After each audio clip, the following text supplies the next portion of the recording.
আগামীকাল 1 জুলাই এই রাজ্যে 1,51,00,000 অন্নপূর্ণা যোজনায় আবেদন করেছিলেন। আমরা স্কুটিনি করে প্রায় 1,20,00,000 বেশি দিদি আর বোনের নামকে আমরা নথিভুক্ত করতে পেরেছি। এদেরকে আগামীকাল আমরা 3,000 করে টাকা অ্যাকাউন্টে ট্রান্সফার করব। 1,20,00,000 দিদি এবং বোন। এর মধ্যে আপনারা শুনলে খুশি হবেন, 5 লক্ষ আমাদের আদিবাসী দিদি এবং বোন আছে। 5 লক্ষ তারা আগামীকাল 3,000 টাকা অ্যাকাউন্টে পাবেন।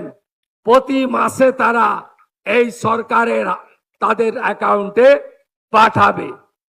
বন্ধুরা, রাত পোহালেই 1 তারিখ অর্থাৎ 1 জুলাই, এই 1 জুলাই মহিলাদের অন্নপূর্ণা ভান্ডারের 3,000 টাকা করে ঢোকার দ্বিতীয় কিস্তির টাকা ঢুকবে।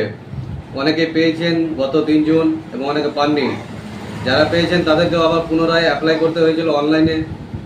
তারা সকলেই অনলাইনে ফর্ম ফিল আপ করার পরে মুখ্যমন্ত্রী যে ঘোষণা দিয়েছিলেন যে আগামী 1 জুলাই সকলের অ্যাকাউন্টে 3,000 টাকা করে ঢুকে যাবে।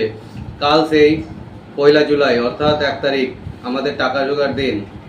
আজকে তিনি ঘোষণা দিয়েছেন যে 1,51,00,000 আবেদন জমা পড়েছে, তার মধ্যে স্ক্রুটিনি করে অর্থাৎ ভেরিফিকেশন করে ইনকোয়ারি করে 1,20,00,000 উপভোক্তাকে কালকে অর্থাৎ 1 তারিখে টাকা দেওয়া হবে 3,000 টাকা করে, এবং প্রত্যেক মহিলার এই অ্যাকাউন্টে এই 3,000 টাকা করে ঢুকে যাবে। 1,20,00,000, তার মধ্যে 5 লক্ষ আদিবাসী ভাই বোন থাকছে, একথাও তিনি জানিয়েছেন।